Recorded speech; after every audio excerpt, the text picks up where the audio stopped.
E aí, meus meninos, vamos dar início aí mais uma aula aqui no segunda aula. E a aula de hoje é sobre o capítulo 5 aí do Gaitenhall, ok? Olha só, onde ele fala principalmente sobre o potencial de membrana em repouso e o potencial de membrana em ação. Vamos falar primeiramente sobre o potencial de membrana em repouso e logo em seguida sobre o potencial de ação em ação. São coisas diferentes, ok? Estudem separado. Bom, potencial de membrana em repouso nada mais é do que aquela membrana ou aquela célula está no seu período aí de repouso e ela não tem a sua funcionalidade nem excitação, não está excitada em nada, né?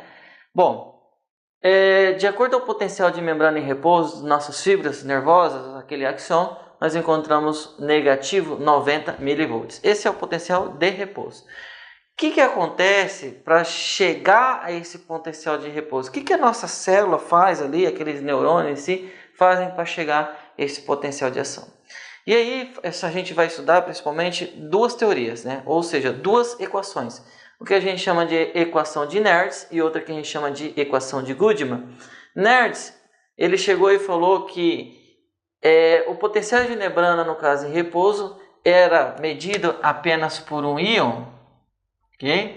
Em que se ele jogasse o potencial de membrana em repouso gerado por apenas o íon sódio, eu encontrava um potencial de repouso em negativo 61 mV.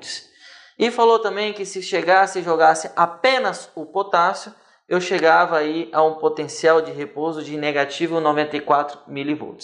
Só que a gente sabe que não é apenas um íon que faz a geração desse potencial de repouso, são vários íons. E são determinados assim por alguns parâmetros, veja bem. E aí entra o que a gente chama de equação de Goodman. Goodman falou o quê? Não, o potencial para mim alcançar o meu potencial de membrana de repouso desse neurônio, eu preciso de mais de um íon, né? E preciso de algumas características desse íon. Então, depende o quê? Da minha polaridade da carga elétrica, em que sempre o íon positivo procura um meio interno negativo ou vice-versa.